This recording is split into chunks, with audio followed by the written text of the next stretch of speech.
नमस्कार, सत श्री अकाल, अस्सलाम वालेकुम। कैसे हैं जनाब? तो साथियों, एक नहीं, दो नहीं, बल्कि तीन, और तीनों यूएस एयरफोर्स के अलग अलग किस्म के प्लेन अलग अलग मिशन में अलग अलग घटनाओं में ईरान ने मार गिराए हैं। एक है F-15, एक है A-10 और एक है ब्लैक हॉक हेलीकॉप्टर। अब आप लोग ये खबर कल से पढ़ रहे होंगे। आइए इस खबर पर आपको विश्लेषण करके बताता हूं कि मार गिराए जाने का कारण क्या है। इतने दिन से आप लोग जो बॉम्बिंग के बारे में सुन रहे हैं, वो बॉम्बिंग हो रही थी हाई एल्टीट्यूड स्ट्रेटेजिक बॉम्बिंग, जिसमें ज्यादातर बॉम्बर्स इन्वॉल्व थे। अब जब डोनाल्ड ट्रंप बोलते हैं we will bomb them to stone age, और वो ये भी बोलते हैं कि जाहिर सी बात है इतने दिन में हमारे जो मेजर टारगेट्स थे वो सारे पूरे हो चुके हैं, और ये कहने के बाद कि we will bomb them to stone age, इसके बाद जो ऑपरेशंस होते हैं उसका तरीका बदलता है। जिस तरीके से अभी तक जो खबर आ रही है वो यूएसए के 13 सोल्जर्स मरने की अलग अलग मिसाइल अटैक्स में आ रही है। लेकिन हम लोग ये बात भी कर रहे हैं कि अगर ग्राउंड ऑपरेशन होगा तो ज्यादा खबरें आएंगी, बॉडी बैग्स अमेरिका के वापस जाएंगे और ज्यादा अमेरिका को नुकसान होगा। इसका कारण क्या है? इसका कारण यह है कि जैसे जैसे आप दुश्मन के करीब जाते हैं या लाइन ऑफ फायर के करीब जाते हैं तो आपकी उससे जीत तो सुनिश्चित होती है, लेकिन उस जीत की एक कीमत होती है कि आपको दुश्मन के करीब जाने का नुकसान उठाना पड़ता है। अभी तक जो स्ट्रेटेजिकल बॉम्बिंग हो रही थी वो बहुत ही हाई एल्टीट्यूड से हो रही थी, और डोनाल्ड ट्रंप के इस बयान के बाद अभी तक जो मैं पढ़ रहा था 32 स्क्वाड्रन्स की सॉर्टी ईरान पर अटैक कर चुकी है उस 48 आवर्स में। जिसके बाद डोनाल्ड ट्रंप ने जब डोनाल्ड ट्रंप ने बयान दिया था उसके बाद 32 स्क्वाड्रन्स की कंप्लीट सॉर्टीज, और ये जो F-15 मारा गया है इसमें 22 प्लेन्स इन्वॉल्व थे। अब क्यों मारे जा रहे हैं? अब आगे भी ये घटनाएं आपको सुनने को मिलेंगी। जब तक अमेरिका हाई एल्टीट्यूड बॉम्बिंग कर रहा था और अमेरिका उनका जो एंटी एयरक्राफ्ट पावर था, मिसाइल बैटरीज थी, उनको डिस्ट्रॉय कर रहा था एयर डिफेंस को, अमेरिका वो डिस्ट्रॉय करने के बाद अब ट्रंप के इस बयान के बाद low altitude ground attack planes use होने शुरू हुए हैं, जिसमें आपका A-10 भी ग्राउंड अटैक प्लेन है और F-15 ग्राउंड स्ट्राइक ईगल जो प्लेन है, F-15E, ये भी ग्राउंड अटैक का इसको फाइटर प्लेन माना जा सकता है। अब हुआ यह है कि जो इसमें A-10 है ये अलग घटना में स्ट्रेट ऑफ हॉर्मुज के पास ये हिट हुआ है। सदर्न ईरान में F-15 हिट हुआ है, और उसको ढूंढने के लिए जब ब्लैक हॉक गया, आप देख रहे हैं कितने लो एल्टीट्यूड पे ब्लैक हॉक के दो जो प्लेन गए, हेलीकॉप्टर गए थे, वो इनको सर्च कर रहे हैं, सर्च एंड रेस्क्यू मिशन पर, क्योंकि 2-3 पायलट जो थे, जैसे A-10 का था वो रेस्क्यू हो गया, ब्लैक हॉक हिट हुआ था लेकिन गिरा नहीं, तो जाहिर सी बात है उसके पायलट रेस्क्यू हो गए। लेकिन F-15 में 2 पायलट होते हैं, एक कंट्रोल करता है वेपन को और एक कंट्रोल करता है फ्लाइट को। तो एक हो गया आपका वेपन कंट्रोलर और एक हो गया पायलट। इसमें से एक को रेस्क्यू ईरान में घुस के अंदर कर लिया गया, एक नहीं मिल रहा है, जिसकी दोनों तरफ से ढूंढ मच रही है। ईरान ने भी उसके लिए प्राइस घोषित कर दिया है, और वहां पर उस रीजन में जो भी लोग हैं ईरानियन, उनसे कहा गया है कि अगर आप कोई जानकारी देंगे तो आपको बहुत इनाम मिलेगा। साथ में यह भी खबर है कि IRGC के वो जो पायलट था वो कब्जे में पहुंच गया है। अब जो A-10 है, ये पहले यहां 12 इन्वॉल्व थे। अभी हाल में 4-5 दिन पहले इस न्यूज को मैं कवर कर रहा था, एक्सीडेंट से पहले फॉलो कर रहा था, रादर 18 और ऐड किए गए हैं, तो हो गए थे कि 30, अब रह गए 29। ये काम आते हैं जब ग्राउंड ऑपरेशन होता है। ग्राउंड ऑपरेशन को एयर सपोर्ट देने के लिए हाई एल्टीट्यूड बॉम्बिंग नहीं करी जा सकती है, तो उनको सपोर्ट देने के लिए ये A-10 प्लेन यूज होते हैं, जो फेमस होते हैं अपनी रोटेटरी मशीन गन के लिए, जो 70 शेल्स पर सेकंड मारती है। जैसे आर्मर्ड कार हो गए, टैंक्स हो गए, जीप्स हो गई, कुछ उनके पिकअप्स हो गए, जहां पर आप अंदर घुस रहे हैं, जहां पर लोगों ने अपने को इंट्रेंच कर रखा है। ज्यादा एल्टीट्यूड से मारेंगे तो फ्रेंडली फायर में आपका भी नुकसान हो सकता है।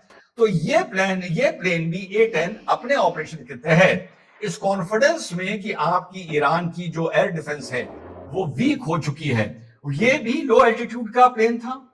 जो ब्लैक हॉक मारा गया है वो मैंने आपको दिखाया, इतना लो चल रहा था कि उसको ईरान की पुलिस उस पर राइफल और मशीन गन फायर कर रही थी, और F-15 भी जो अपना मिशन करके लौट रहा था वो भी स्ट्रेटेजिक से ज्यादा बिल्कुल प्रिसीजन जो बॉम्बिंग करनी पड़ती है छोटे टारगेट्स के लिए, उनको हिट करके लौट रहा था। तो जब यूएसए अपनी स्ट्रेटेजी बदला है, 48 घंटे में बदली है, यानी अब एयरफोर्स इनकी ईरान के लैंड के पास आ रही है। पहले दूर थी, अब जब पास आ रही है तो ये लॉसेस देखने को आने वाले टाइम में मिलेंगे, क्योंकि अब हाई एल्टीट्यूड बॉम्बर्स का टाइम चला गया है। बिल्कुल अंदर घुस के अगर छोटे छोटे टारगेट पर भी यूएसए को बॉम्बिंग करनी है, उस बात को मानते हुए कि we will bomb you to stone age. So ये इसका रीजन है कि अब प्लेन्स लो एल्टीट्यूड में आ गए हैं। इसी तरह जब यूएसए के ट्रूप्स ईरान की फायरिंग रेंज में आ जाएंगे लैंड ऑपरेशन को लेके, तो एकदम से जो बॉडी बैग्स हैं उसकी गिनती बढ़ेगी। अब इसमें लो में क्या फर्क पड़ता है? लो में एक आप एंटी एयरक्राफ्ट गन सिंपल उसके आप रेंज में आ सकते हैं, नंबर 1। नंबर 2 ये होता है कि एक जो मॉडर्न टेक्नोलॉजी है वहां पर आपका जो एयर डिफेंस बैटरी है वो रडार से ट्रैक करती है। वो सारे लगभग ईरान के माने जा रहे हैं डिस्ट्रॉय हो चुके हैं। तो अब ये सेकंड ग्रेड ऑफ टेक्नोलॉजी में आए हैं, जो पहले की है, जो हीट सिग्नेचर देखती है।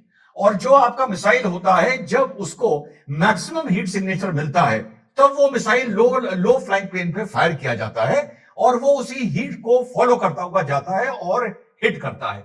तो इस बारे अब chances of damage to low flying planes Iran के ऊपर ये बढ़ेगा। लेकिन किंतु परंतु देखिए, कल किसी ने ये कमेंट किया कि सब ये बोल रहे हैं लेकिन आप यूएसए को सपोर्ट कर रहे हैं। यार मैं कैसे समझाऊं, ना मैं हिंदू को सपोर्ट करूं, ना मैं मुस्लिम के एंटी हूं, ना मैं यूएसए इजराइल को सपोर्ट करूं, ना मैं ईरान के एंटी हूं। फैक्ट पर जब आदमी बात करता है तो कुछ लोग अपने अपने दिमाग से एक परसेप्शन बना लेते हैं कि हम एंटी बोल रहे हैं या हम प्रो में बोल रहे हैं। अब जब ये घटना हुई है तो जो मोहम्मद गलीबफ हैं, जो वहां के इस टाइम सेक्रेटरी बने हुए हैं सिक्योरिटी काउंसिल के, वो व्यंग करते हुए और मजाक उड़ाते हुए बोल रहे हैं कि तुम तो रिजीम चेंज की बात। अब एक चीज से मुझे चिढ़ मचती है, और ऐसी चिढ़ मुझे ट्रंप की भी बहुत सी बातों से मचती है, कि तुम तो रिजीम चेंज की बात कर रहे थे और आज ये हालत आ गई है, तुम अपना पायलट ढूंढ रहे हो।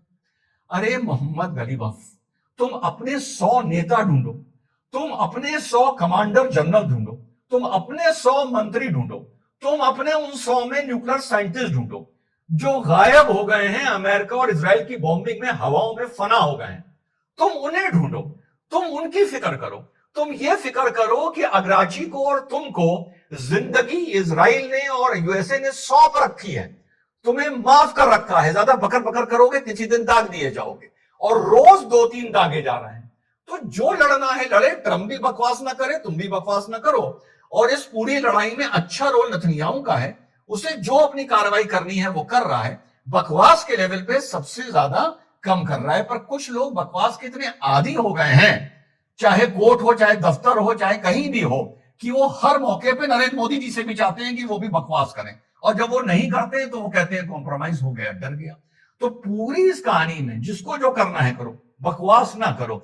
तुम ये ना देखो कि तुमने उनके 3 लो फ्लाइंग प्लेन उड़ा दिए, तुम ये देखो कि पिछले 35 दिन में उनके कितने प्लेन ईरान के ऊपर से निकले और कितने तुम जमीन पर गिरा पाए। तुम इसका रेशियो जब निकालोगे तो 0.1% भी नहीं निकलेगा। तुम ये देखो कि जब ये बॉम्बिंग करके लौट रहे थे और उनको मारा गया, उन्होंने ईरान को कितना बचाया। तुम उसकी सुरक्षा देखो और छिचोरी छिचोरी बातें करना बंद कर दो। फिर से दोहरा दूं, मैं ना किसी के एंटी हूं, ना किसी के फेवर में हूं, फैक्ट से आप लोग को अवगत कराता हूं। कल अगर 3 प्लेन गिरे तो आज ये नहीं कि उस टॉपिक पे वीडियो नहीं बनाऊं। मेरा काम है आपको अपडेट कराना, और इसी चीज को लेके थोड़ा सा जितनी मुझे नॉलेज है एजुकेट करना, कि अब जो बॉम्बिंग हो रही है वो लो एल्टीट्यूड से हो रही है, तो ये लॉसेस आने वाले वक्त में देखने को मिल सकते हैं पहले की तुलना में। जय हिंद, वंदे मातरम, खुदा हाफिज।